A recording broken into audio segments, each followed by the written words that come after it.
हिंदुस्तान की सफाई शुरू करो।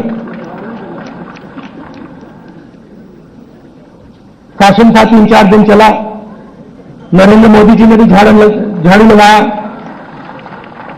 और फिर भूल गए। चलो भैया हिंदुस्तान साफ हो गया, अब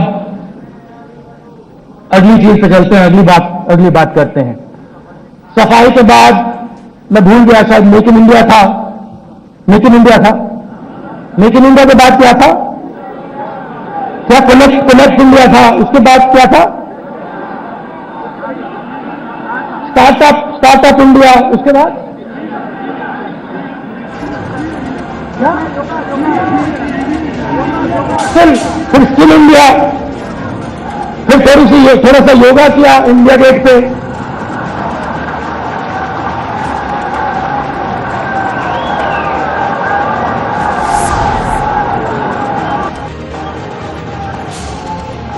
मगर देखिए बात दिख जाती है, जो हमने और बीजेपी में आरएसएस में फर्क मैं आपको बताता हूं।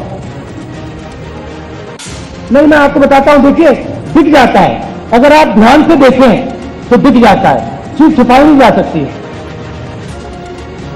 अगर आपने देखा होगा जब झाड़ू लग रहा था, बीजेपी के सब नेताओं ने झाड़ू गलत पकड़ा हुआ था। मोदी जी ने झाड़ू को ऐसे पकड़ा हुआ था। जब योगा की बड़ा फैशन हुआ, बड़ा सुंदर लगा, मगर पद्मासन नहीं लगा। मैं नोटिस करता हूं, मैं बातें नोटिस करता हूं, बहुत सुंदर लग रहा था मगर पद्मासन नहीं हुआ। मैंने योगा किया था, थोड़ी देर की थी, मैं इतना एक्सपर्ट नहीं हूं, मगर जो योगा में ये सिखा रहे थे उन्होंने कहा था कि भैया देखो, जो योगा करता है वो पद्मासन कर सकता है, और जो पद्मासन नहीं करता वो योगा नहीं कर सकता। खैर वो दूसरी बात है। तो वहां से हम गए skill India, yoga, make in India, teach India, पता नहीं कहां कहां, और फिर अंत में डीमोनेटाइजेशन। मन की बात तो चलती जाती है, मगर फिर डीमोनेटाइजेशन, जिसको हिंदुस्तान के इकोनॉमिस्ट को छोड़ दो, जिसको दुनिया के सब इकोनॉमिस्ट ने एक नहीं झुका। जिस इकोनॉमिस्ट ने डीमोनेटाइजेशन का जो कॉन्सेप्ट था,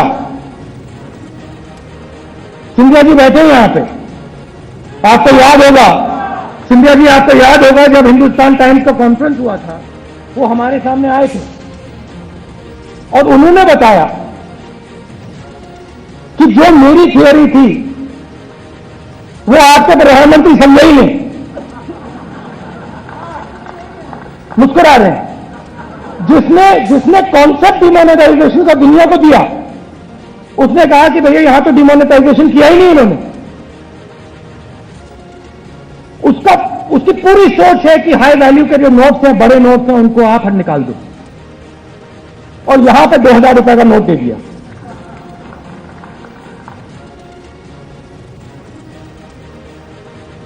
डिमोनेटाइजेशन एक बहाना है।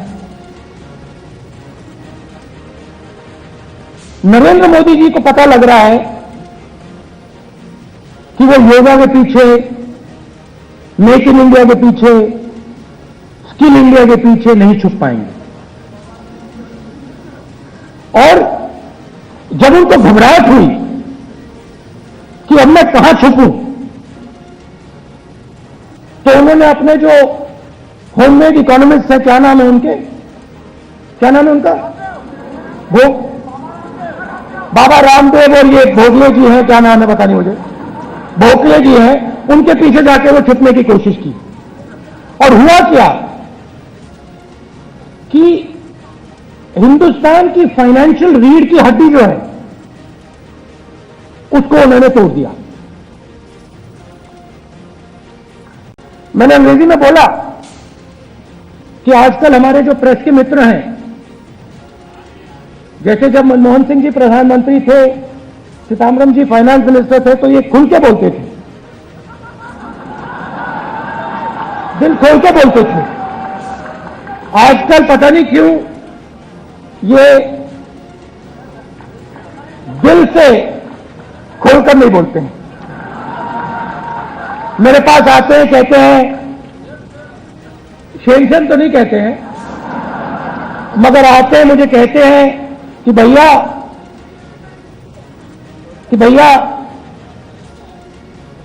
हाँ, डर लगता है ये नौकरी चली जाएगी, फोन कॉल आ जाएगा, तो आप हमारी बात समझ जाइए।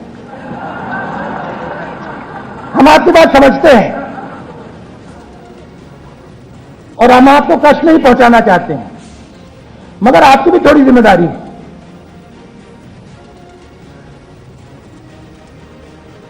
ऑटोमोबाइल सेक्टर में 60% कम गाड़ियां बिकी, 60%। 16 साल पहले की स्थिति पर आज हम पहुंच गए हैं।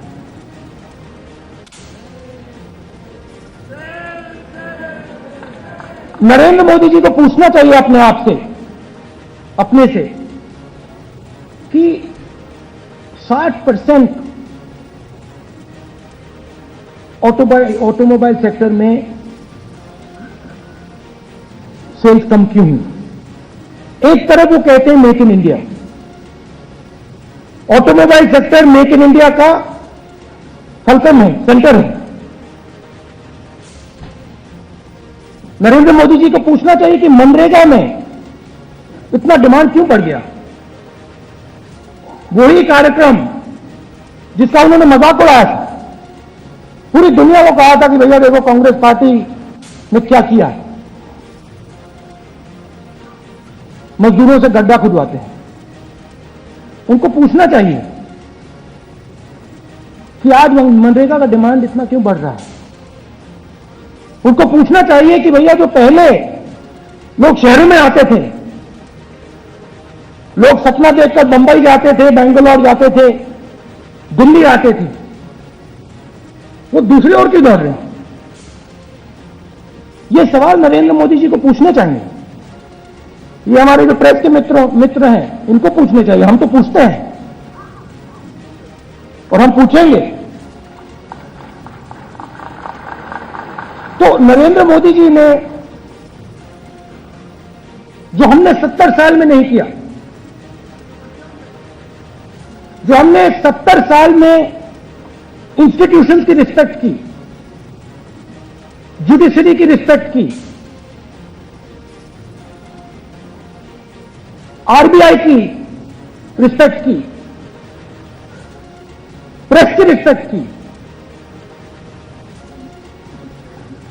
शायद बहुत ज्यादा की,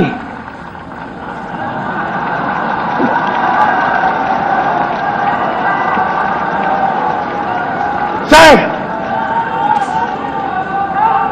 मगर ये सब काम नरेंद्र मोदी जी ने, आरएसएस ने 2.5 साल में बंद कर दिया। और दुख की बात है क्योंकि ये जो इंस्टीट्यूशंस हैं, ये एक प्रकार से हिंदुस्तान की आत्मा है, हिंदुस्तान का स्पिरिट है। और ये लोग जो हमारे धन की बात करते हैं, हिंदू धर्म की बात करते हैं, यही लोग इस देश की आत्मा को खत्म करने में लगे हुए हैं। आरबीआई हिंदुस्तान के लोगों का एक्सप्रेशन है। जब एक जज कोर्ट हाउस में बैठता है, वो हिंदुस्तान की स्पिरिट, हिंदुस्तान की आत्मा को रिप्रेजेंट करता है। जब एक व्यक्ति फैक्ट्री में काम करता है, वो हिंदुस्तान की आत्मा को रिप्रेजेंट करता है। और जब आप 3-4 लोगों के साथ दुनिया का सबसे बड़ा फाइनेंशियल एक्सपेरिमेंट, बिना किसी से पूछे, बिना किसी को बताए, हंसते हुए, गोयल जी, आपके जेब में जो 500 रुपए के नोट थे, 1000 रुपए के नोट थे, उनको कागज बना दिया, उनको कागज बना दिया। कहा कि देखो, ये जो तुम्हारी कमाई है, तुम्हारा जो खून पसीना है, इस खून पसीने को नरेंद्र मोदी 1 मिनट में कागज में बदल सकता है। तुम लोग कौन हो? तुमने क्या है? अब देश को सिर्फ नरेंद्र मोदी और मोहन भगवत जी चलाएंगे। इसलिए हम यहां खड़े हैं, हम देश को बताना चाहते हैं कि नहीं, हम हिंदुस्तान की जो आत्मा है, हिंदुस्तान के जो इंस्टीट्यूशंस हैं, उनको हम बचाकर रखेंगे। हिंदुस्तान की जो आवाज है, उसको हम बचाकर रखेंगे।